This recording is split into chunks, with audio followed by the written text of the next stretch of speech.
Hey y'all, it's Apostle Ross and Solomon again, Prophetic, Ross and Solomon's Prophetic TV channel. All right, and today's June 2nd, 2025. I just wanted to talk to y'all about isolation. The Lord gave me this wisdom. Of course, all wisdom comes from Him, but you'll never look at isolation the same again. See, when God puts us in isolation, He's actually protecting us from the enemy.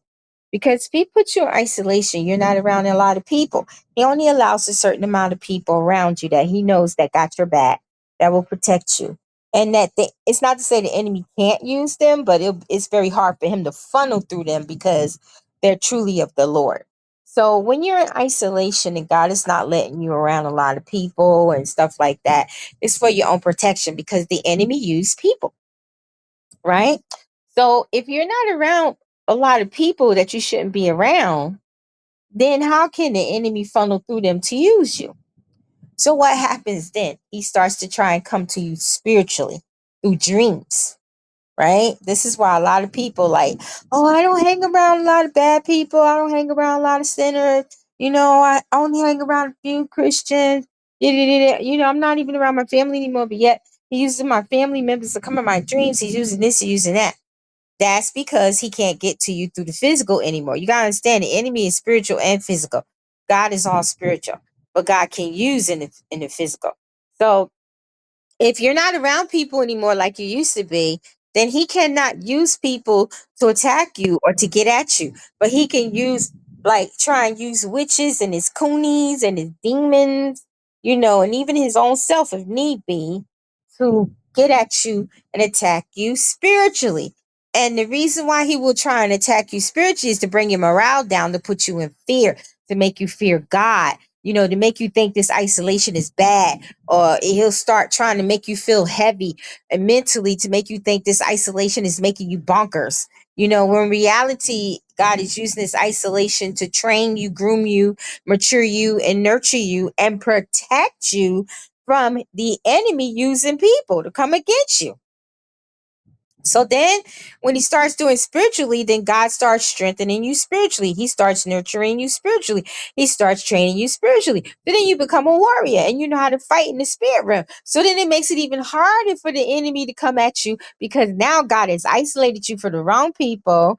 And now God has made you one of the greatest warriors in his kingdom and the spiritual realm. So the enemy knows when he comes for you, it's going to be a fierce battle. He already knows it's not going to be an easy battle. Any demon, any witch, warlock, wizard, nefarious evil person, entity, whatever it is, they already know it's going to be a battle. They already know it's going to be fierce because they know you're not a punk. And they know God done groomed you and raised you up, right?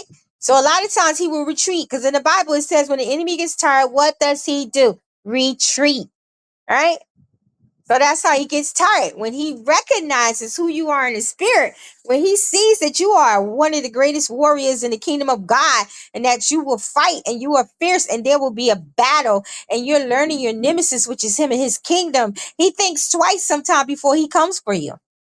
That's why we have periods in our life where our dreams are like really good. They're from daddy, you don't have that many people coming for you at that particular season and time.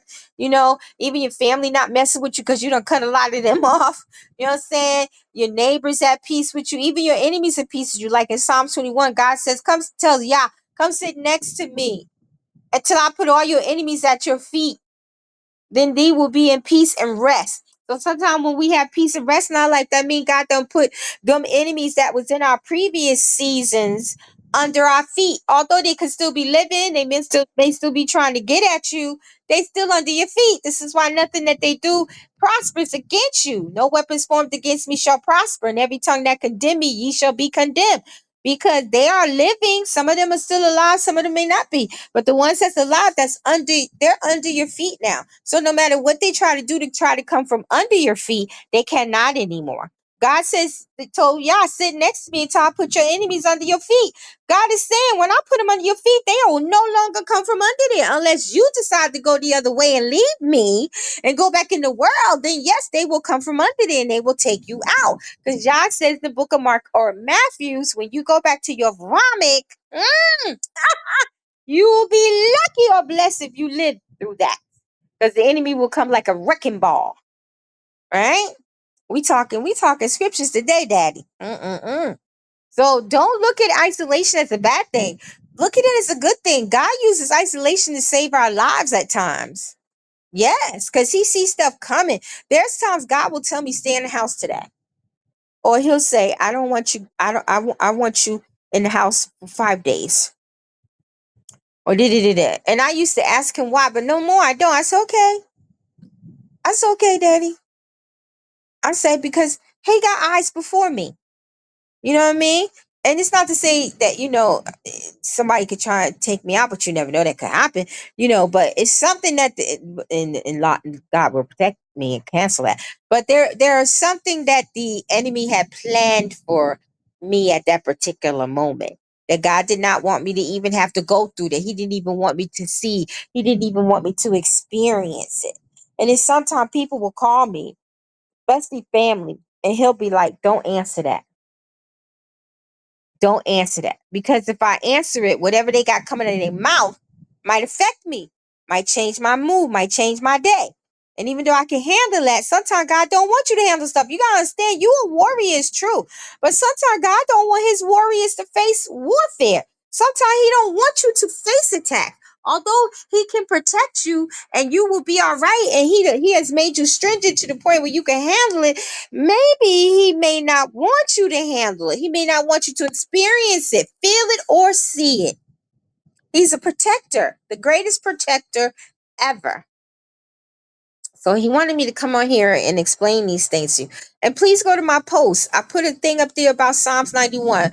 Wow. Ballistic missile in the heavens. Go read it. It's under my membership and under the regular, and it's also on Facebook. It will help you understand Psalms 91. And I told God, I said, Daddy, I'm gonna start teaching the scriptures again because I haven't done it in a long time. Because I'd be so busy praying for y'all, and dream interpretation, prophesying, and then teaching you spiritual things, but I got away from teaching the scriptures. So I'm going to start incorporating those in my teachings.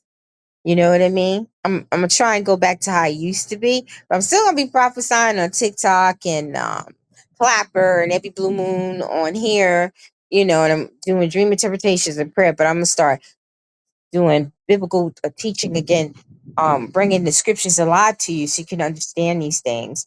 I also put on the post what ravens mean, because quite a few of you have visions of ravens. So go to my post and look at it. It's under the membership and under the personal. And while I'm on here, I'll answer about snakes. When you see snakes in dreams, snakes are not good at all. Snakes could mean deception. It could mean murder. It could mean kidnapping. It could be spiritual sickness. It could mean the marine kingdom or the lizard kingdom is coming for you. They're not good at all. So you need to cancel those type of dreams and go on a fast and do some warfare prayers. It also means witchcraft too, right? So I think that was it. That was all I wanted to say. I'm trying to think, is there anything else I wanted to say? And I don't know. I just keep hearing God tell everybody to read Mark 11.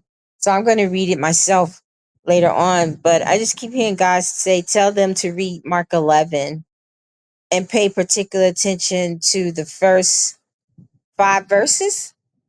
Yeah. Okay. So read Mark 11 and pay attention. Read the whole thing and pay attention to the first 5 or 10 verses, the Lord said. All right, so that's what I came to tell y'all. I won't be on tomorrow. You probably will catch me Thursday or Friday on here. Got a lot to do. So God bless everybody. Keep me in prayer as I do you. And thank all the people who sowed seeds, for blessing me from your crypto, because you got blessed from me for your crypto. And if anybody else still wants to sow a seed, you can. And I blessed y'all really well by praying for. Also, your money has helped quite a few people, because you know me, I got a good heart, but I don't let nobody take advantage of me. I don't throw my pearls to the swines. So your money did help some people, and we give God all the glory for that. And I love you guys, and thank you for all your support over the years, for all of you who've been following me since this is my third YouTube channel, and I've been on YouTube since the summer of 2012. So it may be a couple of y'all from then, but it's a lot of y'all from 2014 and 15 and 13, I believe, that's following me. And I appreciate all of you from that time up until today, even my new followers. A lot of y'all, I wish I found you before, Apostle. Well, yeah, I wish you did too, but now you have. So just give God the glory that you have found me and I have discovered y'all. And I appreciate all of my followers, even the ones that don't listen, to the ones that do listen. And I give God the glory for y'all all the time. And I pray for all of y'all. I may not know your names, but I always pray for y'all. And I look at y'all as I'm your shepherd and you're the sheep. You're God's sheep under my care. Right? Now some of you that's following me, you bad. You're devils. But hopefully you'll turn into the good and you'll turn into a child of the most high. All right. So God bless everybody. Much love. Keep me in prayers. I do you. Shalom.